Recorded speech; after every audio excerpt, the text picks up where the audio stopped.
Minimum spanning tree क्या होते हैं? Just take an example, central office से हमने वायरिंग लगानी है इस तरीके से ताकि सेंट्रल सारी कनेक्टिविटी, सारे घरों की कनेक्टिविटी हो जाए। लेकिन एक तरीका तो क्या है, डायरेक्ट सीधी वायरस लगा दो, इसमें वायर लेंथ बहुत लग जाएगी, फालतू की वायर लेंथ आपकी वेस्ट हो जाएगी। नेव मेथड तो यही है। तो एफिशिएंट मेथड क्या है कि कनेक्टिविटी आपस में पूरा आपका सर्किट ऐसे बनाओ ताकि वायर लेंथ आपकी मिनिमम हो जाए, सभी आपकी हाउसेस की जो वो फैसिलिटी है वो भी केटर हो जाए, जो भी है उसकी रिक्वायरमेंट है। तो this is the example of minimum spanning tree, MST.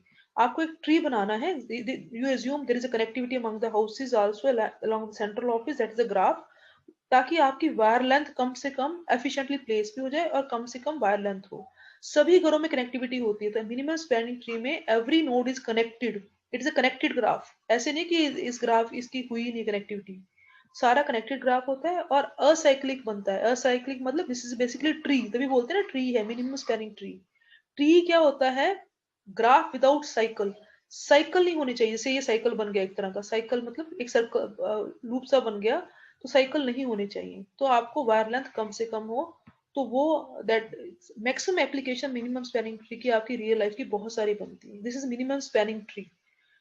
तो स्पैनिंग ट्री क्या होता है, मिनिमम बाद में बात करते हैं। स्पैनिंग ट्री क्या होता है? It should be connected. पहली बात तो सबसे मिनिमल फर्स्ट रिक्वायरमेंट क्या है? मिनिमम स्पैनिंग ट्री किसका निकल सकता है? ग्राफ पहले कनेक्टेड हो।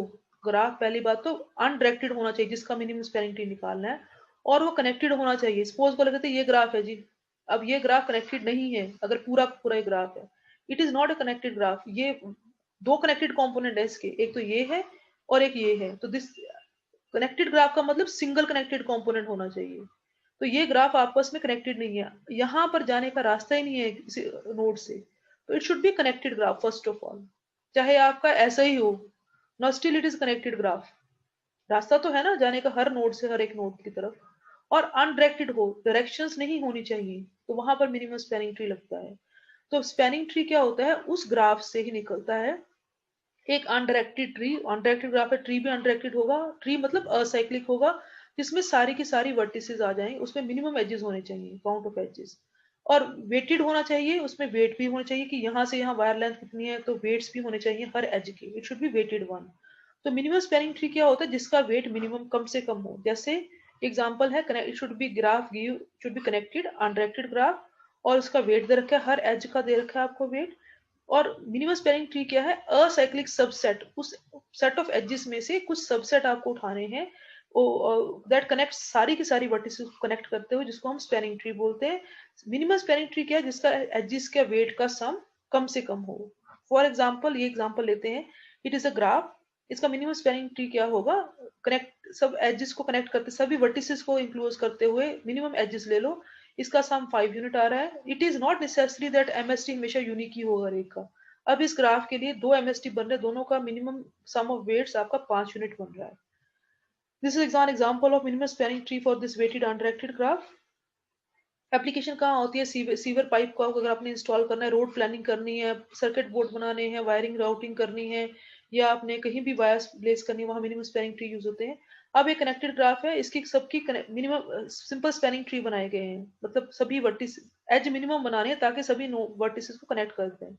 ये एक बनता है, ये दो बनता है, ये तीन बनता है। मिनिमम स्पैनिंग ट्री होगा जिसके वेट्स का सम, जैसे इसका 6+5+4+5+1, इसका कॉस्ट 21 बनती है, इसकी 15 बन रही है अगर आप इसको देखोगे।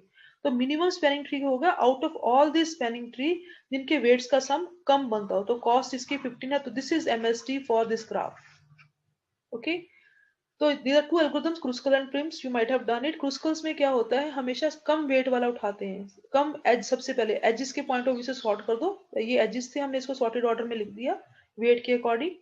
तो इंक्रीजिंग ऑर्डर में, तो जीएच का जैसे आप देख सकते हो, जीएच का सबसे कम वेट था पहले, जी और एच का 1 था, फिर 2 के सीओ आई थे और जीएफ थे, ऐसे इंक्रीजिंग ऑर्डर में लिख दिया।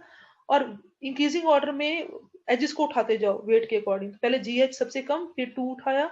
ध्यान रखना है जब आप एजेस को उठा रहे हो उसमें साइकिल क्रिएट ना हो उस सब ट्री के अंदर।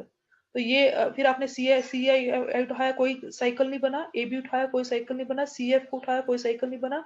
जब आप जी आई को उठाओगे, नेक्स्ट है जी आई सीक्वेंस के अकॉर्डिंग, तो वो साइकिल बन जाएगा। इसको आपको डिस्कार्ड करना है, कोई देखो ये साइकिल बन गया पूरा, this will be create one cycle.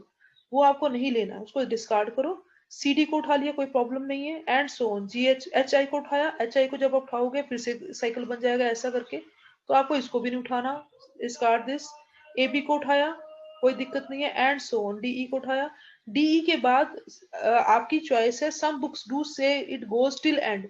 तो अगर आपकी 1 2 3 4 5 6 7 8 9 वर्टिसेस हैं, तो एजेस कितने होंगे? 1 2 3 4 5 6 7। ये कम हो रहे हैं जी, 1 2 3 4 5 6 7 8 9 एजेस आर 1 2 3 4 5 6 7 8 एजेस आपके। अगर आपके वर्टिसेस -1 हो जाएं, n-1 के बराबर हो जाएं, सम बुक्स डू से कि आप वहीं पे वहीं रोक दो। तो जरूरी नहीं कि वहां पे रोकना, some books do go for all the edges. वो साइकिल देखते रहते हैं। EF कहते हैं, ये भी ऑब्वियसली सारे जितने भी रिमेनिंग है इम्प्लिसिटली आप चेक कर सकते हो, सारे के सारे साइकिल बनाएंगे उसके अंदर। You can stop there itself. सबका जितने जितने एजेस आपने लिए हैं उसके वेट्स का सम कर लो, that will be minimum spanning tree. अब I am telling you from coding point of view कैसे होगा, इसके लिए हम सेट बनाते हैं हम। तो कोडिंग पॉइंट ऑफ व्यू से we use the take the help of disjoint sets data structure, जो आपका थोड़ा सा मैं उसको बता दूंगी, you need not go in detail. Code paper point of view से आपको उसकी कोडिंग ज्यादा करने की जरूरत नहीं है, लेकिन आपको प्रैक्टिकली आइडिया हो न्यूमेरिकली वाइज कैसे चल रहा है वो। तो सबसे पहले क्या करते हैं हम, इसके सभी जितनी भी आपकी वर्टिसेस होते हैं उसके इंडिविजुअल सेट्स बना देते हैं। सेट आपको मैथ्स में पता है सेट कैसे बनते हैं। फिर ये आपके इंक्रीजिंग ऑर्डर में हमें लिख रखा है, जिसके एजेस को 0 2 का ये है, 1 3 का देख लो आप, 1 और 3 का भी 1 है। इंक्रीजिंग ऑर्डर में वेट्स के अकॉर्डिंग, ये वेट्स के अकॉर्डिंग इंक्रीजिंग ऑर्डर हमने डाल रखे हैं सारे के सारे एजेस।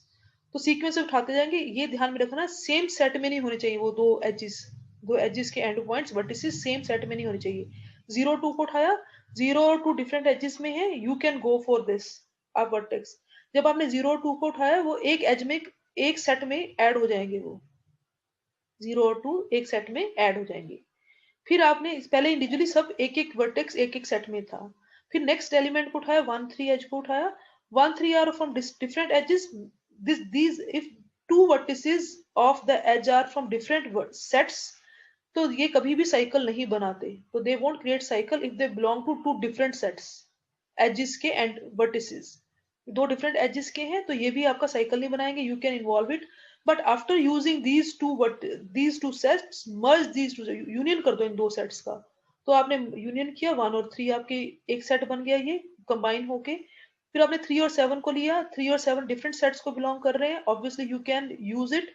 और 1 3 और जो 7 सेट है फिर उनका यूनियन हो जाएगा। तो 1 3 7 का यूनियन हो गया, तो 1 3 7 एक सेट बन गया, 0 2 पहले बना हुआ था। 4 और 7 को किया, 4 और 7 डिफरेंट सेट से मिलते हैं, इनका भी यूनियन बन जाएगा, ये इसको भी आप यूज कर लोगे। फिर 3 और 4, जस्ट सी नाउ, 3 और 4 जो वर्टिसेस हैं they belong to the same set, तो सेम सेट वाले साइकिल बनाते हैं, तो इसको आपको डिस्कार्ड करना पड़ेगा। You will have to discard it, reject it. 2 और 7 भी सेम सेट को बिलोंग करते हैं, you will have to discard it. Then 4 और 6 बिलोंग्स टू डिफरेंट सेट, 4 इस सेट के, 6 इस सेट का, तो यूनियन हो जाएगा इसका और इसको यूज कर लोगे सेट को। तो 4 और 6 को यूज किया, तो 4 6 7 आपका ये आ गया। फिर आ रहा है 2 और 5 डिफरेंट सेट को बिलोंग करते हैं, then you will rest are rejected because all remaining are belonging to the same set. तो सेट में के बीच में आता है। तो हम जब भी करते हैं यू और वी का चेक करने की साइकिल, अगर वो सेम कंपोनेंट मतलब सेम सेट से हैं, तो यू वी साइकिल क्रिएट करेगा। अगर वो डिफरेंट सेट से हैं, तो वो उसको एडिशन करके हम एडिशन ऑफ यूवी साइकिल, आपका साइकिल एज नहीं बनाएगा, तो उसको आप कंबाइन करके एक यूनियन बना के सेट बना देंगे। If you summarise the Kruskal algorithm, that means we have, this is the final set where you will be storing the set of possible edges which will contribute to the minimum spanning tree.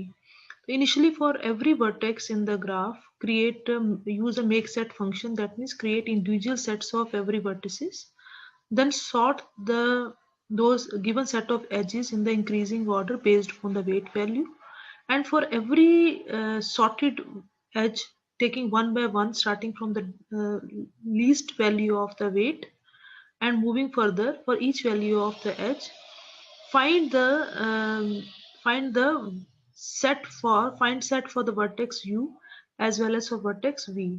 If both the vertices of that respective edge belong to different sets, then you should consider that edge in the final sublist, that is the T sublist. If they belong to the same set, if this is equal, that means they belong to same set, then U comma V edge involvement will lead to a cycle, which is not desirable one for minimum spanning tree. So once they belong to different sets, then you can use it as in the final answer, add in final answer, and after that take a union of find set U and find set V. Take the union of these two and involve these, combine these two vertices as a single set. This is the whole procedure about the Kruskal algorithm.